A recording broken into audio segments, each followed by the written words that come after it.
anh yêu hỡi, em đã ngủ chưa? Đêm nay anh thao thức nhớ em rất nhiều. Dù chưa gặp em một lần, nhưng biết sẽ bên em trọn đời. Anh luôn mong một ngày được gặp em. Hãy ngủ ngoan đi nhé, vợ yêu tương lai của anh. Chìm vào giấc mộng say, quên đi hết những muộn phiền. Chẳng tại vì duyên số cho đôi ta chưa thể gặp nhau. Người hãy chờ anh nhé, anh sẽ đến bên em ngay thôi.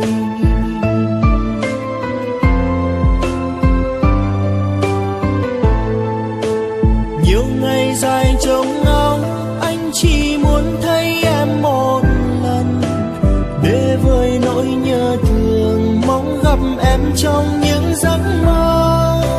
Dù rằng lòng vẫn biết chưa đến lúc ta là của nhau, nhưng rất muốn bên em để cùng em sớt chia buồn vui. Lòng chẳng hề lo lắng, em nơi đó đã yêu ai chưa? Anh vẫn chỉ cô đơn là vì em có biết không? Chờ từng ngày trôi đi, mong đến lúc anh gặp được em. Anh sẽ nói với em, anh yêu em từ rất lâu rồi.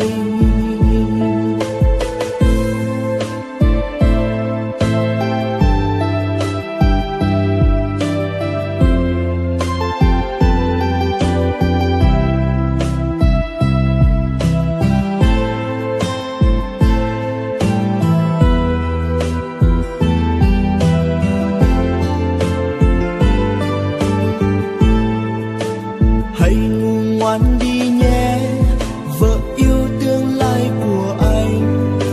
Chìm vào giấc mộng say, quên đi hết những muộn phiền. Chẳng tại vì duyên số cho đôi ta chưa thể gặp nhau. Người hãy chờ anh nhé, anh sẽ đến bên em ngay thôi.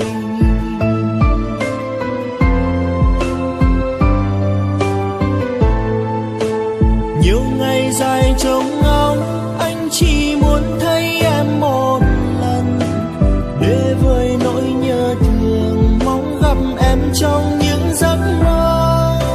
Dù rằng lòng vẫn biết chưa đến lúc ta là của nhau, nhưng rất muốn bên em để cùng em sớt chia buồn vui. Lòng chẳng hề lo lắng, em nơi đó đã yêu ai chưa? Anh vẫn chỉ cô đơn là vì em có biết không?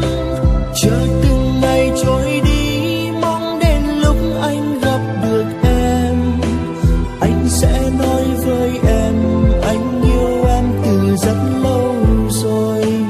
Nhiều ngày dài trông ngóng, anh chỉ muốn thấy em một lần. Để vơi nỗi nhớ thương, gặp em trong giấc mơ. Dù rằng